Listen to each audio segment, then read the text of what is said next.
இதுல வந்து இப்படித்தான் அப்படின்னு சொல்லி எதையுமே சொல்ல முடியாது. நான் சொல்றது, ஒரு ஜாதகத்தில் 2 திருமணங்கள் இருந்தால் அவங்க எவ்வளவு நல்லவங்களா இருந்தாலும் என்ன செஞ்சிடறாங்க, சுக்கிரனுடன் சூரியன் சேர்ந்திருந்தா அந்த அம்மா டாமினண்டா இருப்பாங்க. ஓகேங்களா, செம்ம டாமினண்டா இருப்பாங்க. குடும்பத்தையும் அந்த அம்மா தான் நடத்துவாங்க. ஒருவேளை இவர் ஜாதகத்துல டிவோர்ஸ் ஆகணும்னு இருந்தா இந்த டாமினண்டே ஒரு பிரச்சனையா மாறும். காம்ப்ரமைஸ் அப்படிங்கிறது வேற, அவங்களுடைய கேரக்டர் அப்படிங்கிறது வேற. இவனுடைய ஜாதக அமைப்பு இவனோட சேர்ந்து வாழ வைக்குமா? அப்போ ஒரு பெண் ஜாதகத்துல செவ்வாய் வந்து ரொம்ப வீக்கா இருந்துச்சுன்னா அடிச்சுக்கிட்டு சாமா, சரிங்களா, அடிச்சுக்கிட்டு ரோட்ல இழுத்து போட்டு அடிச்சுக்கிட்டு இருப்பான். அடுத்த வருஷம் அந்த பிள்ளை இடுப்பு பிள்ளையோட வந்து நிற்கும். அப்ப வெளியே என்ன அடிச்சாலும் எனக்கும் வாழ தெரியாது, உங்களுக்கும் வாழ தெரியாது. நம்மளுக்கு கிடைச்ச விஷயங்களை கலெக்ட் பண்ணி வச்சுக்கிட்டு நம்ம என்ன பண்றோம், லைஃபை தள்ளுறோம். அப்ப சரியா பேசணும்னா, சரியா பேசலையா, சரியா நம்மளுக்குள்ள கலந்துக்கிட்டோமா, சரியா பிள்ளை பத்துக்கிட்டோமா, சரியா பிள்ளைய வளர்க்குறோமா? எவனுமே சரியா பிள்ளைய வளர்க்குறதே இல்லை, இயற்கையா தான் வளருது.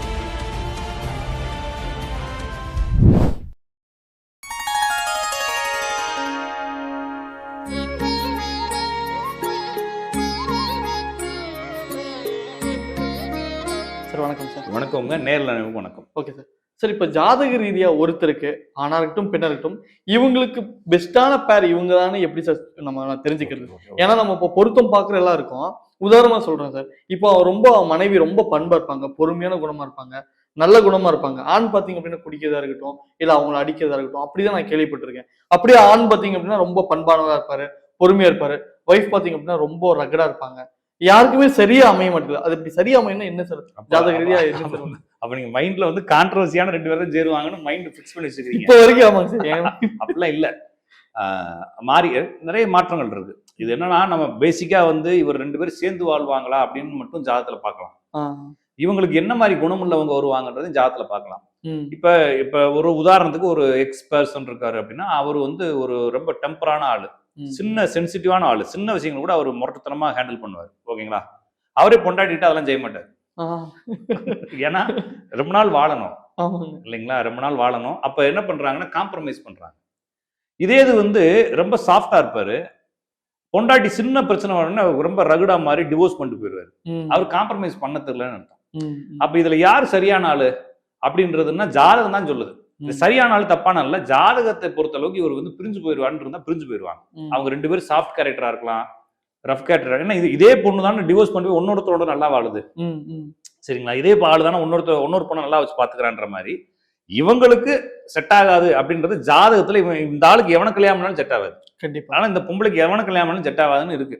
அது கேரக்டர் அப்படிங்கிறது அந்த ஜாதகத்துல. உதாரணத்துக்கு இப்ப ஒரு ஆள் ஜாதகத்துல சுக்கிரன் அப்படிங்கிறது மனைவி, சுக்கிரனுடன் சூரியன் சேர்ந்திருந்தா அந்த அம்மா டாமினண்டா இருப்பாங்க. ஓகேங்களா, செம்ம டாமினண்டா இருப்பாங்க. குடும்பத்தையும் அந்த அம்மா தான் நடத்துவாங்க. ஒருவேளை இவர் ஜாதகத்துல டிவோர்ஸ் ஆகணும்னு இருந்தா இந்த டாமினண்டே ஒரு பிரச்சனையா மாறிடும். ஒருவேளை உங்களுக்கு டிவோர்ஸ் ஆகக்கூடாதுன்னு இருந்தா டாமினண்ட் இவருக்கு பெருமையா மாறிடும்.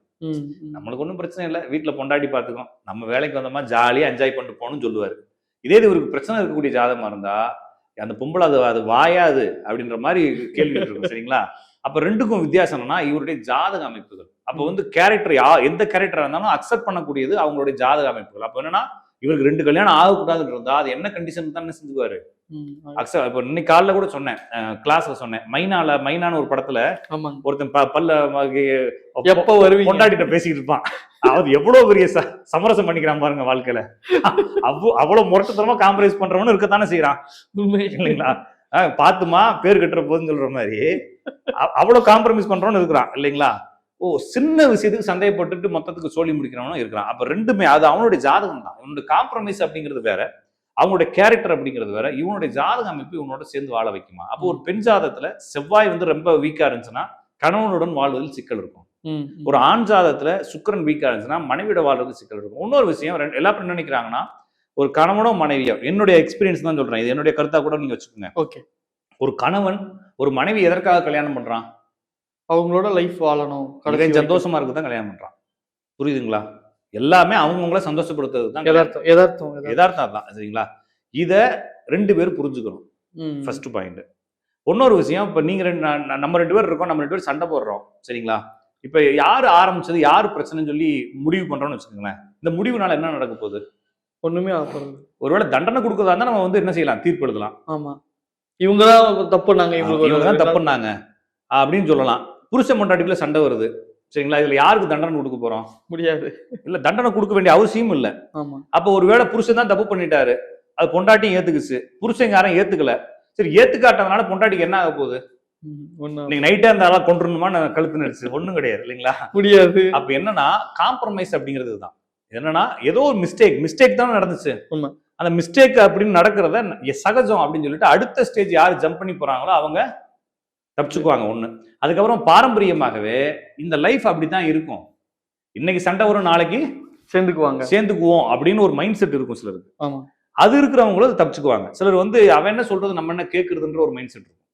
சரிங்களா? அப்ப என்னன்னா இது வந்து மைண்ட் செட்டு, ஜாதக அமைப்பு இதெல்லாம் வச்சுதான் ஒரு இடத்துல முடிவு பண்றமே தவிர இந்த ராசிக்காரங்களும் இந்த கிரகத்துக்காரங்களும் சேர்ந்தா இப்படி இருப்பாங்க, இல்லைன்னா இவங்க இப்படி இருந்தா குடிகாரனுடைய பொண்டாட்டி இப்படிதான். அப்ப எத்தனையோ குடிகாரன் பொண்டாட்டி விட்டுட்டு போகலையா? எத்தனையோ குடிகாரன் பொண்டாட்டி வச்சுட்டு வரலையானா அந்த பொம்பளைக்கு வேற ஒரு ஆஃபர் கிடைக்காம இருந்திருக்கலாம், இல்லைன்னா அந்த ஆளுக்கு வேற ஒரு ஆஃபர் கிடைக்காம இருந்திருக்கலாம், அல்லது அப்படி ஆஃபருக்கு போகக்கூடிய ஜாதக அமைப்புகள் இல்லாம இருந்திருக்கலாம். நான் சொல்றது புரிஞ்சுக்கிட்டீங்களா? எத்தனையோ பேர் இப்படி குடிச்சுட்டு இருந்தா நல்லதுன்னு நினைக்கிறவங்க, நம்மளுக்கு ஓகே ரூட் கிளியர் நினைக்கிறவங்க நிறைய பேர் இருக்காங்க. வீட்டுக்காரர் குடிச்சுக்கிட்டு இருந்தா நம்மளுக்கு ரூட் கிளியர், நம்மள கேள்வி கேட்காம இருந்தப்போ நம்ம வேலையை பார்க்கலாம்னு நினைக்கிற சிச்சுவேஷன் இருக்கு இல்லைங்களா? அப்ப என்னன்னா சிச்சுவேஷன் வேற. அதே சமயத்துல ரெண்டு பேரும் பெர்ஃபெக்டா இருக்கக்கூடிய ஆளுகளும் இருக்காங்க இல்லைங்களா? வேற ஒண்ணும் இல்லை, நீங்க சாதாரணமா ஒரு மிடில் கிளாஸ் பீப்புளுக்குள்ள போங்க, ஒரு நல்ல மிடில விட அப்பர் மிடிலுக்கு போறவங்க, நான் அதுக்கு லோயர்ல தப்பாலாம் சொல்லலைங்க. நான் சொல்ல கிளாஸ் அப்படின்னு சொல்றது வந்து பினான்சியல்ல தான், பினான்சியல் பொருளாதார கேஸ்ட்ல சொல்றேன். ஓகே, ஒரு சாதாரண ஒரு மிடில் அப்பர் மிடிலுக்கு போங்க, அங்க ரெண்டு பேரும் ஜாபுக்கு போவாங்க, ரெண்டு பேரும் வந்து ரொம்ப நாகரீகமா இருக்கிறவங்கள பாக்குறோம்ல. சரிங்களா? எல்லா குடும்பத்திலயும் அப்படிதான் இருக்காரு. எல்லா குடும்பத்திலும் புரிஞ்சுக்கிட்டவங்க ரெண்டு பேர் இருக்காங்கல்ல, ரெண்டு பேரும் நாலேஜபிளா இருக்காங்கல்ல, ரெண்டு பேரும் பிரின்சிபலா இருப்பாங்க. அவங்க எப்படி இருக்கும், அவங்களுக்குள்ள கான்ட்ரவர்சிஸ் இருக்கலாம். அப்ப ரெண்டு பேரும் ஆப்போசிட்டா இருக்கு, ரொம்ப ஒரு ஆப்போசிட்டால இருக்க வேண்டிய அவசியம் இல்ல. ரெண்டு பேரும் நாலேஜபிள் பர்சனா இருக்கலாம், ரெண்டு பேரும் ரொம்ப கப்புலா இருக்கலாம், ரெண்டு பேரும் புரிஞ்சுக்கிட்டவங்களா இருக்கலாம். என்ன ரெண்டு பேரும் புரியாத ஆளுகளும் இருப்பாங்க. புரிஞ்சுக்கிட்டீங்களா? ஒன்னு பினான்சியல் ஸ்டேட்டஸ், இந்த எல்லா பிரச்சனையும் காரணம் பினான்சியல் ஸ்டேட்டஸ் கொஞ்சம் குரோத் ஆயிருச்சுன்னா இவங்க அதை காம்ப்ரமைஸ் பண்ணிக்கிறாங்க. ஓகே கிளியர் அப்படின்னு. ஆனா ஜாதகத்துல பிரச்சனை இருந்தா நீங்க எவ்வளவு பினான்சியல் இருந்தாலும் பிரச்சனை வரத்தான் செய்யுது. எனக்கு தெரிஞ்ச ஒருத்தர் பெரிய கோடீஸ்வரன், அவங்க ஒய்ஃபும் கோடிக்கணக்கில் சம்பாதிக்கிறாங்க. ரெண்டு பேருக்கு இடையில ஒண்ணுமே ஒத்தே போகாது. கேட்டா என்ன சொல்றாரு, அந்த பொம்பளை அப்படித்தான் சார், அதை விடுங்க சார், அதை பத்தி பேச வேணாங்கிறாரு. அவ்வளவு முடிஞ்சு போச்சு. இங்க பிரச்சனை அது இல்ல. அவங்க ரெண்டு பேரும் என்னைக்கோ ஒரு நாள் சந்திப்பாங்க வீட்டுல, அவங்க பிள்ளைய பத்தி ஒரு வார்த்தை பேசிக்குவாங்க. பிள்ளை அமெரிக்கால படிக்கிறான், இவர் ஒரு பிசினஸ் பாக்குறாரு, அவங்களுக்கு ஒரு ஃபேமிலி இருக்கு. அந்த மைண்ட் செட் மட்டும்தான். அப்ப இந்த மாதிரி மைண்ட் செட் என்ன சொல்றது, அவங்க டிவோர்ஸ் பண்ணவே மாட்டாங்க கடைசி வரைக்கும். புரிஞ்சுக்கிட்டீங்களா? இவங்க இப்படித்தானே அவங்களுக்கு தெரியும், அவங்க அப்படித்தானே அவங்களுக்கு தெரியும். இதை தொந்தரவா எடுத்துக்க தேவையில்லை. அப்படி இருக்கவங்களும் இருக்காங்க. அப்ப என்னன்னா இது என்னன்னா உலகத்துல எத்தனை உயிரினங்கள் இருக்கு அப்படின்னு கேட்கறது மாதிரி அவ்வளோ டைப்பா கப்புள்ஸ் இருக்கிறாங்க, அவ்வளோ பேர் இருக்காங்க. ஒவ்வொருத்தவங்களுக்கும் ஒவ்வொரு யூனிக்கான கப்புள். அப்ப நான் ஜாதக பலன் கேட்கிறப்ப எனக்கு விசித்திரமான இருக்கும் ஒவ்வொரு கேரக்டர் வரும்போது. அப்ப ஒருத்தவங்க என்ன சொல்றாங்கன்னா, ஒருத்தர் வந்து என்னன்னா ஒரு பொண்ணு கல்யாணம் பண்ணிட்டாங்க, அந்த பொண்ணு கொஞ்சம் நிறைய பணத்தோட இருக்குது, பொருளாதாரமா நல்லா இருக்குது. இவர் அங்க போய் உட்காந்து, இவரும் நல்ல வெயிட்டான ஆளு தான். ஓகேங்களா? இப்ப அந்த பொண்ணுக்கும் இந்த பையனுக்கும் செட் ஆகல. சரிங்களா? இந்த பொண்ணுக்கு ஒரு குழந்தையும் பிறந்துருச்சு. ஆனா இந்த பொண்ணுக்கு வந்து டிவோர்ஸ் பண்ணிட்டு போயிடணும்னு இருக்கு. வேணாம், இந்த குடும்ப வாழ்க்கையே வேணாம்னு சொல்லிட்டு அதை வர என்ன சொல்றாரு, நான் அவங்க கூட வாழ மாட்டேங்கிறாரு. யாரு? அந்த ஹஸ்பண்ட். ஓகே சந்தோஷம் தானே, ஆனா நீ வேற வேணோட வாழ முடியாது, இந்த வீட்டை விட்டு போக முடியாது, வெளியே போனா உனக்கு கொலை பண்ணிடுவேன்னு சொல்லி வச்சிருக்கிறா. நீங்க தான் இருக்கணும். ஓகேங்களா? என்ன வேணாலும் வாங்கிக்க, என்ன வேணாலும் தின்னுக்க. அந்த பொண்ணும் சம்பாதிக்குது, அந்த பொண்ணு ஏற்கனவே பேசிக்காவே வந்து நல்ல செட்டில்டு. இப்ப என்னன்னா அந்த பொண்ணு வந்து ராணி மாதிரி இருக்கு வீட்டுல. எதுக்கு? இவங்களுக்குள்ள இன்டிமேசி கிடையாது. ஓகேங்களா? எதுவுமே ஒன்னு நான் வந்து எதுவும் டிஸ்டர்பும் பண்ண மாட்டேன், ஹாப்பியும் பண்ண மாட்டேன். ஓகே, ஒரு கனெக்ஷனே இருக்காது எதுவுமே. அப்ப நீ வந்து இங்கதான் இருக்கணும். அவ இதை என்ன சொல்றது? ஆனா ரெண்டு பேரும் வெளியே பாக்குறப்ப ரெண்டு பேரும் நல்லா பேசுவாங்க, ஒரே கார்ல தான் வருவாங்க. அவங்க என்ன சொல்றாங்கன்னா, எங்களை மாதிரி ஒரு கப்பல் எங்க குடும்பத்திலே இல்லைன்னு எல்லாரும் பேசுறாங்க சார். எனக்கு தான் தெரியும் வேதனை. உள்ள வந்தோடனே வீட்டுக்குள்ள வந்தோடனே அவர் அப்படியே ரஃப் ஆயிருவாரு. ஓகே, வெளியே போறப்ப ரொம்ப அப்படியே கேர் எடுக்கிற மாதிரி கேரிங்கா இருப்பாரு. ஆனா எங்களுக்குள்ள எதுவும் இல்ல, ஒரே ஒரு பிள்ளை தான் பெத்து போச்சு. அது எதுக்கு பெத்தாருன்னு தெரியல, ஒருவேளை வெளியே இருக்கிறதுக்காக பெற்றிருப்பாரு போல என் கூட சேர்ந்து. அதுக்கப்புறம் எங்களுக்குள்ள எதுவும் இல்ல. அப்ப என்ன செய்யறது? டிவோர்ஸ் பண்ணிக்கலாம், ஆனா டிவோர்ஸ் பண்ணா கொலை பண்ணிடுவோம்ங்கிறாராம். ஓகே, இது வந்து நம்ம வந்து போலீஸ் கேஸ் எல்லாம் எடுத்துட்டு போக முடியாது. ஏன்னா நான் வந்து எனக்கு வந்த கிளைண்ட் அவங்க சொல்றாங்க, புலம்புறாங்க. அப்ப என்ன, ஆனா அவர் ரொம்ப அன்பா இருக்காரு. சில நேரத்துல இதா இருக்குது. வேற குடும்பங்களை பாக்குறப்ப எவனாச்சும் போதையை போட்டு வந்து அடிக்காம இருக்கிறான்ல, அது வரைக்கும் சந்தோஷம் தோண வேண்டியது. என்னை விட்டு போக கூடாது, நீ போனா உன்னையும் காலி பண்ணிடுவேன், உன்னை எவனாச்சும் கல்யாணம் பண்ண அவனையும் காலி பண்ணிடுவேங்கிறாராம். இப்ப அந்த பொண்ணுக்கு வேற ஒரு அஃபைர் இருக்கு. எனவே என்ன பண்றது? ஒன்றும் பண்ண முடியாது அப்படின்ற மாதிரி அந்த பொண்ணுக்கு வந்து யாருக்கும் தெரியாம ஒரு அஃபைர் இருக்கு. அப்படி இந்த மாதிரி இது ஒரு டைப் தானே. இது மாதிரி நிறைய டைப் ஆஃப் ஃபேமிலிஸ் இருக்கு. இதுல வந்து இப்படித்தான் அப்படின்னு சொல்லி எதையுமே சொல்ல முடியாது. நான் சொல்றது, ஒரு ஜாதகத்தில் 2 திருமணங்கள் இருந்தால் அவங்க எவ்வளவு நல்லவங்களா இருந்தாலும் என்ன செஞ்சிடறாங்க? பிரிஞ்சிடுறாங்க. ஒரு ஜாதத்துல 2 திருமணம் இல்லாம ஒரே திருமணம் தான் இருக்கு அப்படின்னா அவங்க அடிச்சுக்கிட்டு செத்தாலும் சரி ஒரே வீட்டுல வாழ்றாங்க. எனக்கு தெரிஞ்சு ஒரு ஒருத்தருக்கு ஜாதகம் பாக்குறேன். ஒய்ஃபோட சண்டை, என் ஒய்ஃபை நான் முகத்தை கூட பார்க்க முடியாது சார், கடுகடுன்னு வரும் சார்ங்கிறாரு. சரிங்களா? எல்லாரோட ஆண்களும் அப்படிதான். இல்ல அது ஓகே, கடுகடுன்னு வரும், அந்த பொம்பளை முகத்தை பார்த்து பேச முடியாது அப்படிங்கிறாரு. எத்தனை வருஷமா பிரச்சனை? 4 வருஷமா நாங்க 2 பேரும் பேசிக்கிறது கிடையாது. ஓகேங்களா? கிளியர். அப்புறமா அந்த பொண்ணு வந்து பேசுது, 2 பேரும் பேசி இதான் பேசுறாங்க, கான்ஃபரன்ஸ் எல்லாம் பேசுறாங்க. அந்த பொண்ணு பேசுது, அவர் பேசுறப்ப அவர் அமைதியா இருக்க சொல்லுங்க சார்ங்குது. ஓகேங்களா? இப்படி 2 பேரும் நாங்க 3 பேரும் பேசிட்டு இருக்கோம். பேசுறப்ப அந்த பொண்ணுக்கு போன வருஷம் டெலிவரி ஆயிருக்கு. அப்ப 4 வருஷமா முகத்தை பார்க்காத ஆளுங்க. ஐயோ, நான் என்ன சொல்றேன்னா அந்த விஷயத்துல காம்ப்ரமைஸ் ஆயிக்கிறாங்க. புரியுதுங்களா? அப்ப இது மாதிரி எத்தனை குடும்பங்கள் இருக்கு. ஓகே, அடிச்சுக்கிட்டு சாமா, சரிங்களா, அடிச்சுக்கிட்டு ரோட்ல இழுத்து போட்டு அடிச்சுக்கிட்டு இருப்பான். அடுத்த வருஷம் அந்த பிள்ளை இடுப்பு பிள்ளையோட வந்து நிற்கும். அப்ப வெளியே என்ன அடிச்சாலும் காம்ப்ரமைஸ் ஆயிரும் அந்த மேட்டர்ல. அப்ப என்னன்னா உலகம் வந்து வேற வேற கண்ணோட்டத்துல இயங்குது. இது பேசுறதுக்கு ஆள் இல்ல. ஓகேங்களா? கண்ணோட்டத்துல இயங்குது. நான் என்ன சொல்றேன்னா, ஜாதகத்துல ஒற்றுமை இருந்தால் அடிச்சுட்டு செத்தா கூட அவங்க ஒருத்தர போய் சேர்ந்துக்குவாங்க. ஆனா ஜாதகத்துல வந்து ஒற்றுமை இல்லாத போது அவங்க நல்ல கப்பலா இருந்தாலும் கூட அவங்களுக்கு எந்த ஒரு டெக்னிக்கல் எரர் இல்லாம இருந்தா கூட பிரிஞ்சிடுறாங்க. அப்ப இது வந்து ராசியை வச்செல்லாம் சொல்ல முடியாது. ஒரு ஜாதகத்தில் குரு சுக்கிரன் ஆண் ஜாதகத்திலையும் பெண் ஜாதகத்தில் குரு செவ்வாய், இந்த 2 கண்டிஷனை பொறுத்து இவங்க ஒன்னா இருப்பாங்களா இருக்க மாட்டாங்களா. சிலருக்கு வந்து 2வது திருமணம் தான் நிலைக்கும் இருக்கும். அவங்களுக்கு ஃபர்ஸ்ட் திருமணம் ரொம்ப லவ் பண்ணி கல்யாணம் பண்ணிக்குவாங்க. எனக்கு தெரிஞ்ச ஒரு பொண்ணு இருக்காங்க, அவங்க லவ் பண்ணி கல்யாணம் பண்ணிக்கிறாங்க. ஏதோ ஒரு பிரச்சனை, கல்யாணம் பண்ணி ஒரு வருஷத்துக்குள்ள பெரிய அளவுல பிரச்சனை, 2 பேரும் டிவோர்ஸ் பண்ணிடுறாங்க. டிவோர்ஸ் பண்ணதுக்கு அப்புறம் அவர் இன்னொரு மேரேஜ் பண்ணிக்கிறாரு. இந்த பொண்ணு வந்து இன்னொரு மேரேஜ் பண்ணிக்குது. ஆனா அதுக்கப்புறமா இந்த இந்த ஆளை வந்து இதுதான் கேர் எடுக்குது. யாருங்க? ஃபர்ஸ்ட் ஒய்ஃப் தான். பைக் வாங்கி கொடுக்கும், கார் வாங்கி கொடுக்கும். அப்புறமா லவ் பண்றாங்க. ஆனா அவர் செகண்ட் ஒய்ஃபோட தான் இருக்கிறாரு. ஆனா ஃபர்ஸ்ட் ஒய்ஃப் பிரேக் ஆகுன்றது ஒரு ஜாதத்துல இருக்கு. ஃபர்ஸ்ட் ஒய்ஃபுக்கு இன்னொரு கல்யாணம் ஆகுன்றது ஒரு ஜாதத்துல இருக்கு. அப்போ கல்யாணம் பண்ணி போயிட்டாங்க. அவங்க வீட்டுக்காரர் என்ன பண்ணிட்டாரு? தப்பு இல்ல, அவரோட ஒய்ஃபா தான் வந்திருக்காரு. வேற மாதிரி நெகட்டிவா வேற மாதிரி இல்லாம ஒரு ஜஸ்ட் ஒரு அன்பா இருந்த பிரச்சனை மாதிரி அவரும் விட்டுட்டாரு. இது தப்பா ரைட்டான்றதுலாம் நமக்கு தெரியல, நடக்கிற யதார்த்தம் தானே அது. அப்ப இந்த பொண்ணு நல்லா சம்பாதிக்குது. அவங்க வீட்டுக்கு ட்ரெஸ் எல்லாம் எடுத்து கொடுக்கும், அவங்களுக்கு பிறந்த குழந்தைகளுக்கு ட்ரெஸ் எடுத்து கொடுக்கும், பார்ட்டிக்கு கூட்டு போகும், பிள்ளைகளை பாத்துக்குது. யாருன்னா ஃபர்ஸ்ட் ஒய்ஃப். ஃபர்ஸ்ட் ஒய்ஃபுக்கு இன்னொரு கல்யாணம் ஆயிருச்சு. அப்புறமா லவ் பண்ணிட்டு இருக்காங்க, அப்புறமா குடும்பம் நடத்திட்டு இருக்காங்க. குடும்பம் நடத்தல, அப்புறமா நல்லா இருக்கிறாங்க. ஆனா ஒரு செகண்ட் ஒய்ஃபோட அவர் நல்லா இருக்கிறாரு. அந்த செகண்ட் ஒய்ஃபும் இதுதான் பாத்துக்குது. அப்ப இது மாதிரி எத்தனை கேஸ் நான் பாத்துக்க வந்தீங்களா? கேட்கும் போது நிறைய நீங்க வந்து இந்த பட டிவிகள்ல உட்கார வச்சு பேசுவாங்க, அதை விட சூப்பரா இருக்கேன். என்னன்னா இது வந்து ஒவ்வொரு லைஃபும் அப்படித்தான், மனிதத்திரம் படம் பாக்குற மாதிரி ஒவ்வொரு லைஃபும் தனித்தனியா வாழ்ந்துகிட்டு இருக்காங்க. இது மாதிரி எத்தனை பேர் இப்ப நீங்க வேற ஒண்ணும் இல்லைங்க, இந்த தெருவுல ஒவ்வொரு வீடா எடுத்து கதை எழுதுனீங்கன்னா புது புது கதைகள் கிடைக்கும். ஒவ்வொரு குடும்பமும் ஒவ்வொரு மாதிரி. ஏன்னா அவங்க வாழ்ந்த சூழல்கள்ல இந்த வாழ்க்கை எப்படியாச்சும் வாழ்ந்து முடிச்சிடணும்னு ஒவ்வொருத்தவங்களும் பல்ல கடிச்சிட்டு வாழ்றாங்க. உண்மைதான். யாருக்குமே வாழ தெரியாது. உண்மை. எனக்கும் வாழ தெரியாது, உங்களுக்கும் வாழ தெரியாது. நம்மளுக்கு கிடைச்ச விஷயங்களை கலெக்ட் பண்ணி வச்சுக்கிட்டு நம்ம என்ன பண்றோம்? லைஃபை தள்ளுறோம். அப்ப சரியா பேசணும்னா, சரியா பேசலையா, சரியா நம்மளுக்குள்ள கலந்துக்கிட்டோமா, சரியா பிள்ளை பத்துக்கிட்டோமா, சரியா பிள்ளைய வளர்க்குறோமா? எவனுமே சரியா பிள்ளைய வளர்க்கறதே இல்லை, இயற்கையா தான் வளருது. எவனுமே சரியா பொண்டாட்டி பாத்துக்கிறது இல்லை, எந்த பொண்டாட்டியும் சரியா புருஷனை பாத்துக்கிறது இல்லை, இயற்கையா தள்ளி கொண்டு போகுது. அப்ப சுச்சுவேஷன் தான். ஓகேங்களா? சுச்சுவேஷன் சரியா இருந்தா அவன் கொண்டு போறான். சுச்சுவேஷன் சரியா இருந்தப்ப ஜாதகத்துல கெட்ட நேரங்கள் வரும்போது பிரிஞ்சுறானே தவிர இது இப்படித்தான், இப்படி இருந்தா தான் இப்படி இருந்தா தான் இப்படின்ற எந்த ஒரு இப்படிதான் அப்படின்ற எந்த ஸ்டாண்டர்டும் கிடையாது. ஒரு நிலைப்பாடே இல்லை, எதுவுமே கிடையாது. ஜாதகத்தை பாக்குறப்ப புது புது கதைகள் அவ்வளவுதான்றே தவிர இது வந்து ஒவ்வொரு குடும்பங்கள்லயும் இருக்கு. இப்ப நான் சொல்றப்ப புதுசா இருக்கலாம், கேட்கிறவங்கள பலருக்கு இது இருந்திருக்கலாம். ஏன்னா என் லைஃபோட ரிலேட் ஆகுது நிறைய கூட சொல்லலாம். இருந்தாலும் பார்த்தோமா, இப்ப எனக்கு தெரிஞ்சு இப்ப சொல்றது அவங்க தப்பான கூட நினைச்சுக்கலாம். ஒரு லேடி ஒருத்தவங்க எனக்கு ஃபோன் பண்றாங்க, என்னுடைய வீடியோவை யாரோ ஒருத்தவங்க அவங்களுக்கு தொடர்ந்து அனுப்பிச்சிருக்காங்க. அவங்க இக்னோர் பண்ணிட்டே வந்திருக்காங்க பார்க்காம. அப்புறமா பார்த்துருக்குறாங்க. அப்புறமா பார்க்க ஆரம்பிச்சதுக்கு அப்புறமா அவங்க தொடர்ந்து பார்க்குறப்ப என் லைஃப்ல நடந்தாலும் நீங்க சொல்லிட்டே வரீங்க ஒரு வீடியோலன்னு சொல்றாங்க. அப்ப அவங்கள மாதிரி இன்னொருத்தவங்க இருந்துக்கிறாங்க, அவங்க கதையை நான் சொல்லிக்கிறேன். இதே மாதிரி ரிப்பீட்டா நடக்குது நிறைய இடங்கள்ல.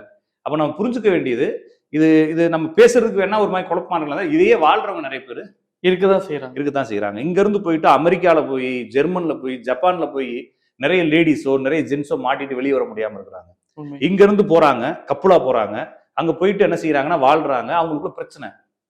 இவருடைய விசாவை டிபெண்ட் பண்ணி அவர் போறாங்க, அவருடைய விசாவை சார்ந்து இவங்க போறாங்க. இப்ப 2 பேருக்கு டிவோர்ஸ் மோடுக்கு வந்துட்டாங்க. ஓகேங்களா, நான் சொல்றது புரிஞ்சுங்க. டிவோர்ஸ் மோடுக்கு வந்துட்டாங்க. இப்ப இந்த டிவோர்ஸ் பண்ணிட்டா இந்த லேடிக்கு விசா முடிஞ்சிடும். ஆமாங்க. அதுக்காக டிவோர்ஸ் பண்ணாம 2 பேரும் ஒரே வீட்டுல இருக்கிறாங்க. கடவுளே. புரிஞ்சுக்கிட்டீங்களா? ஆமாங்க. பிள்ளைய வளர்க்கணும். அப்ப ஒரே வீட்டுல இருக்கிறது, அல்லது வேற ஒருத்தனை விசாக்காக ஒருத்தனை கல்யாணம் பண்ணிட்டு அங்க போயிட்டு வேற ஒருத்தனோட வாழ்றது. இந்த மாதிரி 1000 குழப்பங்கள் ஒவ்வொரு குடும்பத்திலையும் இருக்கு. ஆனா வெளியே பாக்குறப்ப அவங்க ரொம்ப ரிச்சா, ரொம்ப சூப்பரா, ரொம்ப இன்ஸ்டாகிராம்ல அப்படிதான் காட்டுறாங்க. நல்லா இருக்கும், ரொம்ப நாகரிகம் இல்ல. அவங்களுடைய அந்த அந்த சிஸ்டம் கரெக்டா தான் இருக்கு. ஆனா இந்த சிஸ்டம் மட்டும் ஏதோ பஞ்சர் ஆயிருக்கு. அது அவங்களுக்கும் சரி பண்ண தெரியாம தள்ளிக்கிட்டே இருக்கிறாங்க. இதை உட்காந்து சரி பண்ண போனா இந்த விஷயங்கள்லாம் குறைஞ்சிரும். அப்ப இருக்கட்டும். அப்போ இன்னொருத்தவங்க, இப்ப நான் இன்னொரு கிளைண்ட், அவங்க வந்து ஜெர்மன்லயே இங்க இருந்தா எனக்கு கால் பண்ணாங்க. அவங்க வந்து என்னன்னா ஹஸ்பண்ட் ஒய்ஃபா வாழ்றாங்க. ஆனா அவங்களுக்குள்ள பெருசா ஒற்றுமை இல்ல. ஹஸ்பண்ட் மேல இருக்கிறாரு, ஒய்ஃப் கீழே இருக்கிறாங்க. இந்த ஒய்ஃப் இன்னொருத்தரோட ரிலேஷன்ஷிப், அஃபேர்ல ரிலேஷன்ஷிப் போய் மேரேஜ் வரைக்கும் கொண்டு போயாச்சு. இப்ப மேரேஜ் பண்ணிக்கலாம், ஓகேங்களா. ஆனா அவருக்கும் விசா இல்ல, இந்த பொண்ணுக்கு விசா இல்ல. அவர் வந்து வேற ஊர்ல இருக்கிறாரு, அவர் இங்க வர்றதுக்கு விசா வாங்கணும். இந்த பொண்ணு எதுக்கு இருக்குன்னா அவங்க வீட்டுக்காரர் விசா பேஸ் பண்ணி டிபெண்ட் பண்ணி இருக்காங்க. அப்ப என்னன்னா அவங்க வீட்டுக்காரர் என்ன சொல்லிக்கிறாருன்னா, நீ இரு, ஒண்ணும் தப்பு இல்ல, ரெடி பண்ணிட்டு போ. அவங்களுக்கும் முடிவாயிருச்சு, நம்ம வேற ஒரு லைஃப் போறோம்னு முடிவாகி போச்சு. 2 பேரும் மியூச்சுவலா பிரிஞ்சுக்கலாமே, அதான மியூச்சுவல். ஆமாங்க. அப்ப ஒன்னும் பிரச்சனை இல்ல, நீ ரெடி ஆகிட்டு எல்லாத்தையும் கிளியர் பண்ணு, நீ என்னைக்கு சொல்றியோ அன்னைக்கு நான் உனக்கு மியூச்சுவல் கொடுத்துறேன். சூப்பர். அப்ப அதெல்லாம் ரெடி பண்ணு, அவருக்கு விசா ரெடி பண்ணு.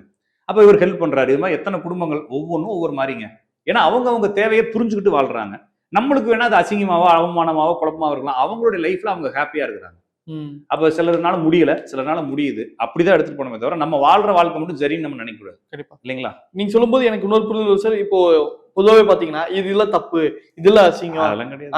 அப்படி பார்க்கும்போது இது எதுவுமே இல்லை. ஆமா, நம்ம வாழ்க்கை நம்ம நினைக்கிறோம். நான் என்ன சொல்றேன்னா, ஒரு அப்பாவும் அம்மாவும் சேர்ந்து ஒருத்தர் கல்யாணம் பண்ணி வச்சு அவனை இது நாள் வரைக்கும் ஒழுக்கமா வளர்த்து, ஒரு பிள்ளைய பார்க்க கூடாது, அந்த பிள்ளைகிட்ட விசில் அடிக்க கூடாது, யாருக்கு மெசேஜ் பண்ணக்கூடாதுன்னு சொல்லிட்டு ஒரே நாள்ல எப்படி கல்யாணம் பண்ணி அவனை குடும்பம் நடத்த வைக்கிறோன்றது அது தப்பு இல்லையா? உண்மை. நான் சொல்ல புரிஞ்சுக்கிட்டீங்களா? இது நாள் வரைக்கும் அவனை பஸ்ல அந்த பக்கம் திரும்ப கூடாது, டிவி ஆஃப் பண்ணு, இந்த பாட்டு எதுக்கு பாக்குற, சின்னதா சீன் வந்தாலும் மாத்து, டிவி ஆஃப் பண்ணி போய் படி, இப்படியே சொல்லி ஒரே நாள்ல கல்யாணம் பண்ணி வச்சு ஒரு பொம்பளையோட அனுப்பிச்சுட்டேன்னு அர்த்தம். இது ஏதோ குழப்பமான விஷயம் இல்லைங்களா? மொத்தத்துல எல்லாமே தப்பு, எல்லாமே ரைட். நம்மளுக்கு தெரிஞ்ச வரைக்கும் ரைட்டுன்னு வாழ்றோம், பார்க்கும் பார்வையில தான் இருக்கு, அவ்வளவுதான். அப்ப என்னன்னா அவங்களுக்கு அது தேவை, அந்த சிச்சுவேஷனா அவங்க வாழ்றாங்க, அவங்களுடைய கஷ்டம் அவங்களுக்கு தான் தெரியும்.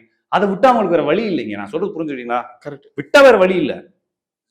ஓகேங்களா? இப்ப ஒருவேளை நான் வந்து ஒரு 200 வருஷத்துக்கு முன்னால வாழ்ந்தேன்னா எனக்கு ஒரு 5 பொண்டாட்டி இருந்திருக்கும். ஏன்னா அது விட்டா வேற இல்ல, அப்படித்தான் வாழ்ந்தாங்க. நான் மட்டும் வாழ்ந்தேன்னா என்ன வேற ஏதாச்சும் சொல்லுவாங்க. இல்லைன்னா இயற்கையாவே அந்த சிக்கலுக்குள்ள போய் மாட்டிருப்பேன். இப்போ ஒரு மாதிரி இருக்கு. அப்ப ஒவ்வொன்றும் ஒவ்வொரு மாதிரிங்க. காலம், சூழல், ஜாதகம் எல்லாத்தையும் சேர்த்துதான் ஒரு முடிவு கொண்டு வரணும். அது மட்டும் இல்லாம இப்படித்தான் வாழணும்னு எந்த ஒரு ரூல்ஸும் இல்ல.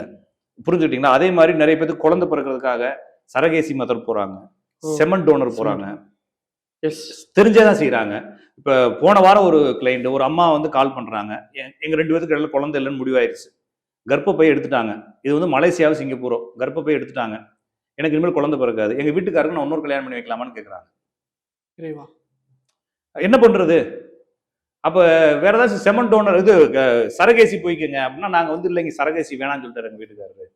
ஒண்ணு அவரை நான் இதையே கன்வின்ஸ் பண்ணி தான் பண்ணி வைக்கணும், எனக்கு ஒரு குழந்தை பிறந்த மாதிரி இருக்கும்ல, எனக்கு ஒரு குழந்தை கிடைச்ச மாதிரி இருக்குல்ல. அப்புறம் நான் என்ன சொன்னேன்னா, ஓகே நீ இப்ப பெருந்தன்மையா இருக்கும், வீட்டுக்காரர் கல்யாணம் பண்ணதுக்கு அப்புறம் நீ என்ன யோசிச்சு பாருன்னு சொல்ல வேண்டியது. என்னதான் இருந்தாலும் நீ தேர்ட் பார்ட்டி ஆயிடுறல, அவங்க 2 பேத்துக்குள்ள நீ இடையில உட்காந்துருக்க மாதிரி ஆயிரும்ல அப்படின்றப்ப அந்த அம்மா குழப்புது. அப்ப என்னன்னா இது மாதிரி 1000 பேருக்கு 1000 பிரச்சனை, சிச்சுவேஷனை வச்சு பிரச்சனை கிரியேட் ஆகுது இல்லைங்களா? உண்மைதான். அந்த சூழல்ல மாட்டிக்கிட்டா தான் அவங்க அந்த முடிவு எடுக்க, நம்ம என்ன முடிவு எடுப்போம் அந்த இடத்துல, அந்த முடிவு அவங்க எடுக்கிறாங்க. அப்ப அவங்க எடுக்கிறதுனால நம்ம இங்க உட்காந்துட்டு என்ன செய்யறோம், ஐடியா கொடுத்துட்டே இருக்கிறோம். நம்ம அந்த இடத்துல கொண்டு போய் உட்கார வச்சோம்னா நம்ம உயிர் வாழவே முடியாது, அவங்க வாழ்ந்துகிட்டு இருக்காங்க. நீங்க அந்த வெளியே இருக்கிறதுனால அது தெரியல, நம்ம சேஃபர் ஜோன்ல இருக்கிறோம். உண்மைதான் இல்லைங்களா? இப்ப எத்தனையோ பேர் இப்போ சாதாரணமா பிள்ளைங்க சாப்பிட்ற பொருளுக்கு ஆரம்பிச்சு எல்லாத்தையும் வாங்குற ஒரு கோடீஸ்வரன் ஒருத்தர் இருக்கிறான், வாங்க முடியாம நம்ம இருக்கிறோம்ல. ஆமா, நம்மளோட சிச்சுவேஷன் அவன் எப்படி உட்காந்து யோசிப்பான்? வாய்ப்பே இல்லை. அப்ப ஒருத்தனை பத்தி ஒருத்தனால என்ன ஒரு கருத்துகளும் சொல்ல முடியாது. அப்ப அவங்க வாழ்க்கையை வாழ்றாங்க. இதுல எந்த ஒரு நிலைப்பாடுகளுமோ ஸ்டாண்டர்டோ எதுவுமே கிடையாது, எல்லாம் ஜாதகம் தான், எல்லாம் விதி தான் அப்படின்ற மாதிரி. ஓகே சார், தெளிவான விளக்கம் கொடுத்ததுக்கு நன்றி. வணக்கம்.